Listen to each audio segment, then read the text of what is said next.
ಎಕ್ಸ್‌ಪ್ರೆಸ್‌ಗೆ ಸ್ವಾಗತ. ನಾನು ಲಾವಣ್ಯ. ಧರ್ಮಸ್ಥಳದ ವಿರುದ್ಧ ಷಡ್ಯಂತ್ರ ಅಪಪ್ರಚಾರ ಆರೋಪ ಪ್ರಕರಣ ಸಂಬಂಧ ಕೋರ್ಟ್ಗೆ ಎಸ್ಐಟಿ ಸಲ್ಲಿಸಿದಂತಹ ಪ್ರಾಥಮಿಕ ವರದಿ ಕುತೂಹಲಕಾರಿ ಅಂಶಗಳನ್ನು ಬಹಿರಂಗಪಡಿಸಿದೆ. ಧರ್ಮಸ್ಥಳದ ವಿರುದ್ಧ ಆರೋಪ ಹೊರಿಸಿದಂತಹ ಬುರುಡೆ ಗ್ಯಾಂಗ್ ಸದಸ್ಯನೋರ್ವನಿಗೆ ಅವರು ತಂದಿದ್ದಂತಹ ಬುರುಡೆಯೇ ಕಾಟ ಕೊಡ್ತಾ ಇತ್ತಂತೆ. ಜಯಂತ್ ಬುರುಡೆಯನ್ನ ಈಗ ರೈಲಿನ ಮೂಲಕ ದೆಹಲಿಗೂ ತೆಗೆದುಕೊಂಡು ಹೋಗಿದ್ದ ಚಿನ್ನಯ್ಯ, ಗಿರೀಶ್ ಮಟ್ಟಣ್ಣವರ್ ಮತ್ತು ಸುಜಾತ ಫ್ಲೈಟ್ ಮೂಲಕ ತೆರಳಿದ್ರು. ಈ ವೇಳೆ ಒಂದೇ ರೂಮ್ನಲ್ಲಿ ಎಲ್ಲರೂ ಮಲಗಿದ್ದ ವೇಳೆ ಕೆಟ್ಟ ಕನಸು ಬಿದ್ದು ಜಯಂತ್ ಕಿರ್ಚಿಕೊಂಡಿದ್ದ.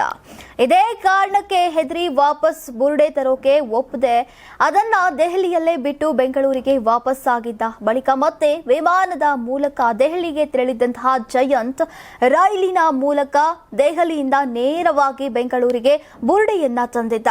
ಈಗ ತಿಮರೋಡಿ ಮನೆಗೆ ಅದನ್ನ ಕೊಂಡೊಯ್ದಿದ್ದಂತಹ ಅಂತ ಈಗ ವರದಿಯಲ್ಲಿ ಎಸ್ಐಟಿ ಉಲ್ಲೇಖಿಸಿದೆ. ದೆಹಲಿಯಲ್ಲಿ ಪ್ರತ್ಯೇಕ ರೂಮ್ನಲ್ಲಿದ್ದಂತಹ ಸುಜಾತ ಭಟ್ ಅರಿವಿಲ್ಲದೆ ಬುರುಡೆ ಜೊತೆ ರಾತ್ರಿ ಕಳೆದಿದ್ರು. ದೆಹಲಿಯ ವಿಠಲ್ ಮಂದಿರದಲ್ಲಿ ಆರೋಪಿಗಳು ರೂಮ್ ಮಾಡಿದ್ದು. ಈಗ ಸುಜಾತ ಭಟ್ ಇದ್ದಂತಹ ರೂಮ್ ಮಂಚದ ಕೆಳಗೆ ಜಯಂತ್ ಬುರುಡೆ ಬಾಕ್ಸ್ ಇಟ್ಟಿದ್ದ. ಈ ವೇಳೆ ಬಾಕ್ಸ್ನಲ್ಲಿ ಏನಿದೆ ಅಂತ ಸುಜಾತ ಭಟ್ ಕೇಳಿದ್ರು.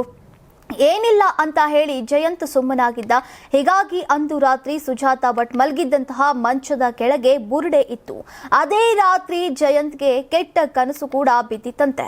ಗೃಹಲಕ್ಷ್ಮಿ ಯೋಜನೆಯ ಹಣ ಬಿಡುಗಡೆ ಸಂಬಂಧಿಸಿ ರಾಜ್ಯ ಸರ್ಕಾರದ ವಿರುದ್ಧ ಬಿಜೆಪಿ ಶಾಸಕ ಮಹೇಶ್ ತೆಂಗಿನಕಾಯಿ ತೀವ್ರ ಅಸಮಾಧಾನವನ್ನ ವ್ಯಕ್ತಪಡಿಸಿದ್ದಾರೆ. ಹುಬ್ಬಳ್ಳಿಯಲ್ಲಿ ಮಾತನಾಡಿದ ಮಹೇಶ್ ತೆಂಗಿನಕಾಯಿ, ಫೆಬ್ರವರಿ ಮತ್ತು ಮಾರ್ಚ್ ತಿಂಗಳ ಗೃಹಲಕ್ಷ್ಮಿ ಯೋಜನೆಯ ಹಣ ಇನ್ನೂ ಫಲಾನುಭವಿಗಳ ಖಾತೆಗೆ ಜಮೆಯಾಗಿಲ್ಲ. ಆದಷ್ಟು ಬೇಗ ಹಣ ವರ್ಗಾವಣೆ ಮಾಡುವ ಭರವಸೆಯನ್ನ ಅಧಿವೇಶನದ ವೇಳೆ ಸಿಎಂ ಅವರು ನೀಡಿದ್ರು. ಆದರೆ ಸಿಎಂ ಹೇಳಿ 20 ದಿನಗಳಾದರೂ ಕೂಡ ಮಹಿಳೆಯರ ಖಾತೆಗೆ ಹಣ ಬಂದಿಲ್ಲ ಅಂತ ಟೀಕಿಸಿದ್ದಾರೆ. 5,000 ಕೋಟಿ ರೂಪಾಯಿ ಬಗ್ಗೆ ಯಾವುದೇ ಪ್ರಸ್ತಾಪವಿಲ್ಲ. ಈಗ ಆ ಹಣ ಎಲ್ಲಿ ಹೋಯಿತು ಎಂಬ ಬಗ್ಗೆ ಸ್ಪಷ್ಟನೆ ಕೊಡಬೇಕು ಅಂತ ಆಗ್ರಹಿಸಿದ್ದಾರೆ. ರಾಜ್ಯ ಕಾಂಗ್ರೆಸ್ ವಿರುದ್ಧ ಕಲಬುರಗಿಯಲ್ಲಿ ಎಂಎಲ್ಸಿ ರವಿಕುಮಾರ್ ಗುಡುಗಿದ್ದಾರೆ. ಎಐಸಿಸಿ ಜನರಲ್ ಸೆಕ್ರೆಟರಿ ಒಂದು ಎಕ್ಸ್ ಪೋಸ್ಟ್ ಅನ್ನ ಮಾಡಿದ್ದಕ್ಕೆ ಕೇರಳದವರಿಗೆ ಮನೆ ಕಟ್ಟಿಕೊಡ್ತೇವೆ ಅಂತ ಹೇಳ್ತಿದ್ದೀರಾ, ಆದ್ರೆ ಇಲ್ಲಿ ಕನ್ನಡಿಗರು ಕಣ್ಣೀರನ್ನ ಸುರಿಸ್ತಾ ಇದ್ದಾರೆ, ಹಗಲು ರಾತ್ರಿ ಹೋರಾಟ ಮಾಡ್ತಾ ಇದ್ದಾರೆ. ಅವರ ನೋವು ನಿಮ್ಮ ಕಣ್ಣಿಗೆ ಕಾಣಿಸೋದಿಲ್ವಾ? ವೇಣುಗೋಪಾಲ್ ಸಂದೇಶಕ್ಕೆ ಅವರಿಗೆ 180, 200 ಮನೆ ಕಟ್ಟಿಕೊಡ್ತೀರಿ ಅಂತಂದ್ರೆ ಉತ್ತರ ಕರ್ನಾಟಕದಲ್ಲಿ ಮನೆ ಇಲ್ಲದವರು ಎಷ್ಟು ಜನ ಇದ್ದಾರೆ? ಇಡೀ ಕರ್ನಾಟಕ ರಾಜ್ಯದಲ್ಲಿ ಮನೆ ಇಲ್ಲದವರು ಎಷ್ಟು ಜನ ಇದ್ದಾರೆ? ಅವರಿಗೆ ಮನೆ ಕಟ್ಟಿಕೊಟ್ಟಿದ್ದೀರಾ? ಇದು ನಿಮ್ಮ ಧೋರಣೆ ಅಂತ ತೀಕ್ಷ್ಣವಾಗಿ ಪ್ರಶ್ನಿಸಿದ್ದಾರೆ. ಬೆಂಗಳೂರಿನಲ್ಲಿ ಮಹಾರಾಷ್ಟ್ರ ಪೊಲೀಸರು ಕೋಟ್ಯಾಂತರ ರೂಪಾಯಿ ಡ್ರಗ್ಸ್ ಅನ್ನ ಸೀಸ್ ಮಾಡಿರುವಂತಹ ವಿಚಾರಕ್ಕೆ ಸಂಬಂಧಿಸಿದಂತೆ ಸರ್ಕಾರದ ವಿರುದ್ಧ ಜೆಡಿಎಸ್ ಕಿಡಿಕಾರಿದೆ. ಎಕ್ಸ್ನಲ್ಲಿ ಈಗ ಈ ಬಗ್ಗೆ ಪೋಸ್ಟ್ ಮಾಡಿರುವಂತಹ ಜೆಡಿಎಸ್ ಗೃಹ ಸಚಿವ ಪರಮೇಶ್ವರ್ ರಾಜೀನಾಮೆಗೆ ಆಗ್ರಹಿಸಿದೆ. ಕಾಂಗ್ರೆಸ್ ಸರ್ಕಾರದ ಅರಾಜಕತೆಯಿಂದ ಸರ್ವ ಜನಾಂಗದ ಶಾಂತಿಯ ತೋಟವಾಗಿದ್ದ ಕರ್ನಾಟಕ ಡ್ರಗ್ಸ್ ತವರೂರಾಗಿ ಬದಲಾಗಿದೆ. ರಾಜಧಾನಿ ಬೆಂಗಳೂರಿನಲ್ಲಿ 3 ಡ್ರಗ್ಸ್ ತಯಾರಿಕಾ ಘಟಕಗಳನ್ನು ಮಹಾರಾಷ್ಟ್ರ ಪೊಲೀಸರು ಪತ್ತೆ ಹಚ್ಚಿದ್ದಾರೆ. ಈ ಮೂಲಕ ಕರ್ನಾಟಕ ಪೊಲೀಸ್ ಇಲಾಖೆಯ ವೈಫಲ್ಯಗಳನ್ನು ಈಗ ಬೆತ್ತಲುಗೊಳಿಸಿದೆ. ಜುಲೈ ತಿಂಗಳಿನಲ್ಲಿ ಮುಂಬೈ ಪೊಲೀಸರು ಸಿಎಂ ಸಿದ್ದರಾಮಯ್ಯ ತವರು ಜಿಲ್ಲೆ ಮೈಸೂರಿನಲ್ಲಿ ಅಕ್ರಮವಾಗಿ ನಡೀತಾ ಇದ್ದಂತಹ ಡ್ರಗ್ಸ್ ಫ್ಯಾಕ್ಟರಿ ಮೇಲೆ ದಾಳಿ ಮಾಡಿ ಸುಮಾರು 390 ಕೋಟಿ ರೂಪಾಯಿ ಮೌಲ್ಯದ ಎಂಡಿಎಂಎ ಡ್ರಗ್ಸ್ ಅನ್ನ ಪತ್ತೆ ಹಚ್ಚಿದ್ರು. ಈಗ ಮತ್ತೆ ಮಹಾರಾಷ್ಟ್ರದ ಮಾದಕ ವಸ್ತು ನಿಗ್ರಹ ದಳ ಎಎನ್ಟಿಎಫ್ ಬೆಂಗಳೂರಿಗೆ ಬಂದು ದಾಳಿ ನಡೆಸಿ ಡ್ರಗ್ ಫ್ಯಾಕ್ಟರಿ ಸೀಸ್ ಮಾಡಿದ್ದು 55 ಕೋಟಿ ರೂಪಾಯಿ ಮೌಲ್ಯದ ಮಾದಕ ವಸ್ತುಗಳನ್ನು ವಶಪಡಿಸಿಕೊಂಡಿದ್ದಾರೆ. ಕಾಂಗ್ರೆಸ್ ದುರಾಡಳಿತದಲ್ಲಿ ರಾಜ್ಯದ ಗುಪ್ತಚರ ಇಲಾಖೆ ಮತ್ತು ಪೊಲೀಸ್ ವ್ಯವಸ್ಥೆಯೇ ಬುಡಮೇಲಾಗಿದೆ. ಅಸಮರ್ಥ ಗೃಹ ಸಚಿವ ಪರಮೇಶ್ವರ್ ಮೊದಲು ರಾಜೀನಾಮೆ ಕೊಟ್ಟು ಕರ್ನಾಟಕ ಪೊಲೀಸ್ ಇಲಾಖೆಯ ಮರ್ಯಾದೆಯನ್ನ ಉಳಿಸಿ ಅಂತ ಕುಟುಕಿದ್ದಾರೆ. ಹಾವೇರಿ ಜಿಲ್ಲೆಯ ಹಾನಗಲ್ ನಗರಕ್ಕೆ ವಿಧಾನ ಪರಿಷತ್ ಮುಖ್ಯ ಸಚೇತಕ ಸಲೀಂ ಅಹಮದ್ ಭೇಟಿ ನೀಡಿದ್ದಾರೆ. ಪ್ರವಾಸಿ ಮಂದಿರದಲ್ಲಿ ಈಗ ಪಕ್ಷದ ಮುಖಂಡರು ಕಾರ್ಯಕರ್ತರ ಭೇಟಿಯಾಗಿ ಮಹತ್ವದ ಮಾತುಕತೆಯನ್ನ ನಡೆಸಿದ್ರು. ಬಳಿಕ ಸಲೀಂ ಅಹಮದ್ ಮಾಧ್ಯಮಗಳಿಗೆ ಪ್ರತಿಕ್ರಿಯಿಸಿದ್ದಾರೆ. ಆ ವೇಳೆ ಸ್ಫೋಟದ ಹೇಳಿಕೆಯೊಂದನ್ನ ನೀಡಿದ್ದಾರೆ. ಜನವರಿ 15ರ ನಂತರ ಸಚಿವ ಸಂಪುಟದ ಬಗ್ಗೆ ಚರ್ಚೆ ಆಗತ್ತೆ, ನನಗೂ ಅವಕಾಶ ಸಿಗತ್ತೆ ಅನ್ನೋ ವಿಶ್ವಾಸ ಇದೆ ಅಂತ ಪವರ್ ಶೇರಿಂಗ್ ವದಂತಿಗಳನ್ನ ಪರೋಕ್ಷವಾಗಿ ತಳ್ಳಿ ಹಾಕಿದ್ದಾರೆ. ಇನ್ನು ಸಿಎಂ ಬದಲಾವಣೆಯಲ್ಲಿ ಹೈಕಮಾಂಡ್ ತೀರ್ಮಾನವೇ ಅಂತಿಮ. ಬಿಜೆಪಿಯವರು ನರೇಗಾದಲ್ಲಿ ಮಹಾತ್ಮ ಗಾಂಧೀಜಿಯವರ ಹೆಸರನ್ನ ಬದಲಿಸಿದ್ದಾರೆ. ಈಗ ಗಾಂಧೀಜಿಯವರ ವಿಚಾರಧಾರೆಯಲ್ಲಿ ಬಿಜೆಪಿಯವರಿಗೆ ನಂಬಿಕೆ ಇಲ್ಲ.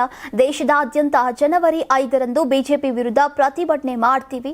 ನಮ್ಮ ಸರ್ಕಾರ 2.5 ವರ್ಷ ಪೂರೈಸಿದೆ. ಗ್ಯಾರಂಟಿ ಅನುಷ್ಠಾನಗೊಳಿಸಿ ನುಡಿದಂತೆ ನಡೆದ ಸರ್ಕಾರ ನಮ್ಮದು.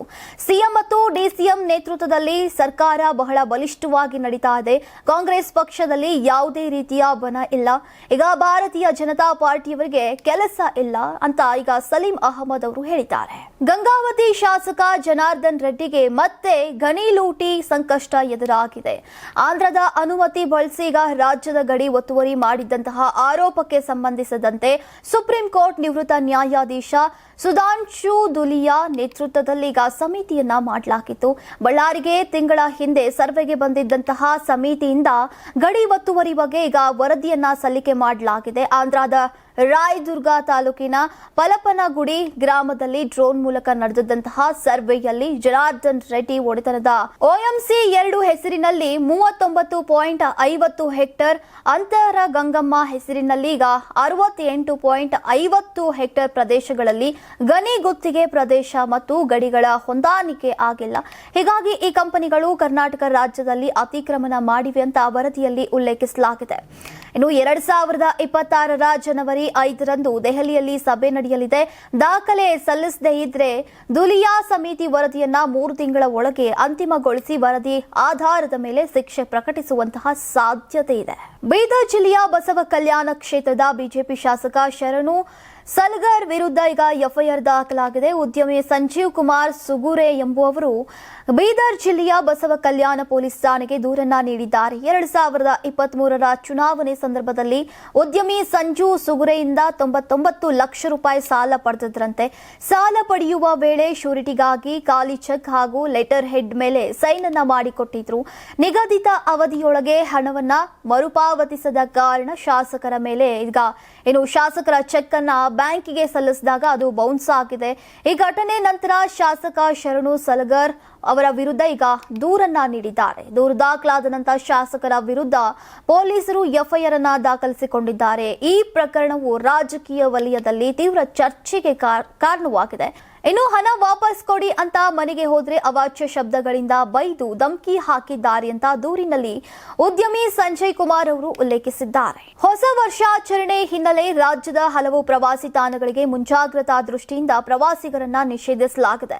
ಚಿಕ್ಕಬಳ್ಳಾಪುರ ತಾಲೂಕಿನ ನಂದಿಗಿರಿಧಾಮ ಸೆಪ್ಟೆಂಬರ್ 31ರ ಮಧ್ಯಾಹ್ನ 2ರಿಂದ ಜನವರಿ 1ರ ಬೆಳಗ್ಗೆ 10 ಗಂಟೆಯವರೆಗೆ ಬಂದ್ ಆಗಿರಲಿದೆ. ಅತಿಥಿ ಗೃಹ ಬುಕ್ ಮಾಡಿದವರನ್ನ ಹೊರತುಪಡಿಸಿ ಉಳಿದ ಪ್ರವಾಸಿಗರಿಗೆ ನಿಷೇಧವನ್ನ ವಿಧಿಸಿ ಜಿಲ್ಲಾಧಿಕಾರಿ PN ರವೀಂದ್ರ ಅವರು ಆದೇಶವನ್ನ ಹೊರಡಿಸಿದ್ದಾರೆ.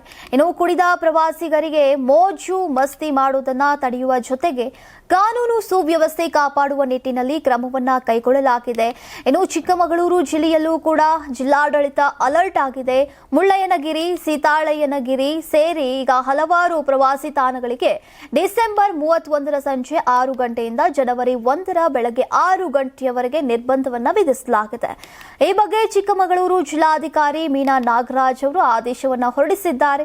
ಮುಂಜಾಗ್ರತಾ ಕ್ರಮವಾಗಿ ಪ್ರವಾಸಿ ಸ್ಥಾನಗಳ ಮೇಲೆ ಹದ್ದಿನ ಕಣ್ಣಿಡಲಾಗಿದೆ. ಇನ್ನು ಪ್ರವಾಸಿ ಸ್ಥಾನಗಳಲ್ಲಿ ಪಾರ್ಟಿ, ನ್ಯೂ ಇಯರ್ ಆಚರಣೆಗೂ ಕೂಡ ನಿರ್ಬಂಧವನ್ನ ಹೇರಲಾಗಿದೆ ಮತ್ತು ಹೆಚ್ಚಿನ ಸಂಖ್ಯೆಯಲ್ಲಿ ಪ್ರವಾಸಿಗರು ಭೇಟಿ ನೀಡುವ ಸಾಧ್ಯತೆಯ ಹಿನ್ನೆಲೆಯಲ್ಲಿ ವಾಡಿಕೆಯ ರಜೆ ದಿನವೂ ಬನ್ನೇರುಘಟ್ಟ ಮೃಗಾಲಯ ಓಪನ್ ಇರಲಿದೆ. ಪ್ರವಾಸಿಗರಿಗೆ ಮೃಗಾಲಯ ಮತ್ತು ಚಿಟ್ಟೆ ಪಾರ್ಕ್ ನೋಡೋಕೆ ಅವಕಾಶ ಇರಲಿದ್ದು ಆನ್ಲೈನ್ ಮೂಲಕ ಟಿಕೆಟ್ ಅನ್ನ ಪಡೆದುಕೊಳ್ಳಬಹುದಾಗಿದೆ. ಧಾರವಾಡ ಹೊರವಲಯದ ರಾಷ್ಟ್ರೀಯ ಹೆದ್ದಾರಿಯಲ್ಲಿ ಭೀಕರ ರಸ್ತೆ ಅಪಘಾತ ಸಂಭವಿಸಿ ಸ್ಕೂಟಿ ಸವಾರರಿಬ್ಬರು ಸಾವನ್ನಪ್ಪಿದಂತಹ ಘಟನೆ ನಡೆದಿದೆ. ಮೃತರನ್ನ ಧಾರವಾಡದ ಗೌಳಿಗಲ್ಲಿಯ 30 ವರ್ಷದ ಕಿಶನ್ ಕಾನ್ವಾಲೆ ಮತ್ತು 32 ವರ್ಷದ ಕಿರಣ್ ಕಡವಾಕರ್ ಅಂತ ಗುರುತಿಸಲಾಗಿದೆ. ಇನ್ನು ಯರಿಕೊಪ್ಪ ಬಳಿ ಮಿಶ್ರಾಪೇಡ ಮುಂಭಾಗ ಸ್ಕೂಟಿ ಹಾಗೂ ಲಾರಿ ನಡುವೆ ಡಿಕ್ಕಿ ಸಂಭವಿಸಿದೆ. ಸ್ಕೂಟಿ ಸವಾರರು ಲಾರಿ ಚಕ್ರದಡಿ ಸಿಲುಕಿ ಘಟನೆ ಬಳಿಕ ಈಗ ಸ್ಥಳೀಯರು ಗ್ರಾಮೀಣ ಪೊಲೀಸ್ ಠಾಣೆಗೆ ಮಾಹಿತಿಯನ್ನ ನೀಡಿದ್ದಾರೆ. ಅಪಘಾತದಿಂದ ಕೆಲಕಾಲ ಹೆದ್ದಾರಿಯಲ್ಲಿ ಸಂಚಾರ ದಟ್ಟಣೆ ಉಂಟಾಗಿತ್ತು. ಇನ್ನು ಧಾರವಾಡ ಗ್ರಾಮೀಣ ಪೊಲೀಸ್ ಠಾಣೆಯಲ್ಲಿ ಪ್ರಕರಣ ದಾಖಲಾಗಿದೆ.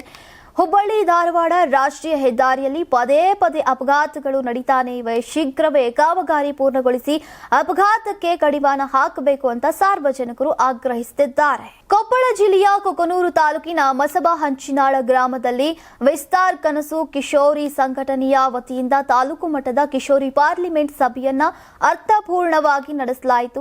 ನಂತರ ಸಂವಿಧಾನದ ಪೀಠಿಗೆ ಪ್ರಮಾಣ ವಚನ ಬೋಧಿಸುವ ಮೂಲಕ ಸಭೆ ಪ್ರಾರಂಭಿಸಿದ್ದು ವಿಶೇಷ.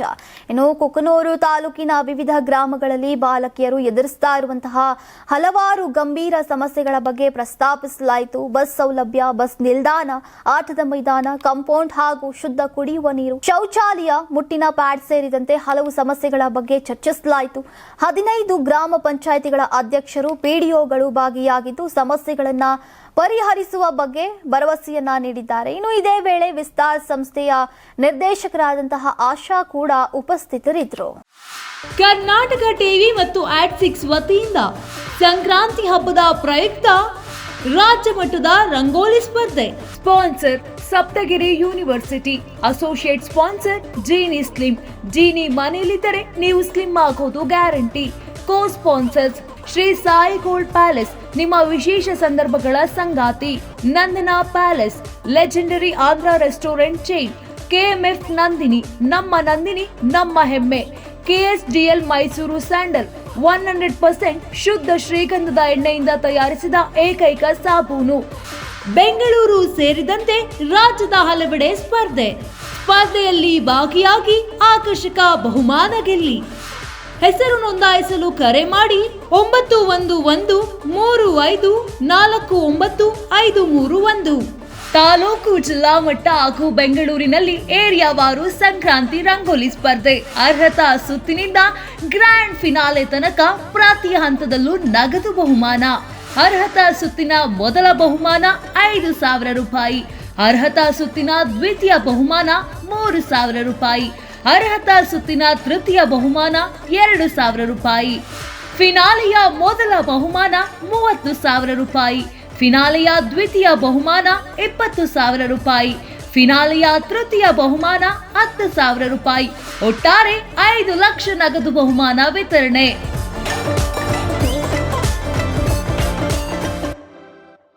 ಯಾರಾಗ್ತಾರೆ ಎಂಎಲ್ಎ ಅಭ್ಯರ್ಥಿ 2028? ಶೀಘ್ರದಲ್ಲೇ ಪ್ರತಿದಿನ ಒಂದೊಂದು ಕ್ಷೇತ್ರದ ಟಿಕೆಟ್ ಆಕಾಂಕ್ಷಿಗಳ ಸಂಪೂರ್ಣ ಮಾಹಿತಿ ಪೊಲಿಟಿಕಲ್ ಜರ್ನಲಿಸ್ಟ್ ಕೆಎಂ ಶಿವಕುಮಾರ್ ಅವರಿಂದ. ಕರ್ನಾಟಕದ ನಂಬರ್ 1 ಡಿಜಿಟಲ್ ಮೀಡಿಯಾ ನಿಮ್ಮ ನೆಚ್ಚಿನ ಕರ್ನಾಟಕ ಟಿವಿಯಲ್ಲಿ ಮಾತ್ರ.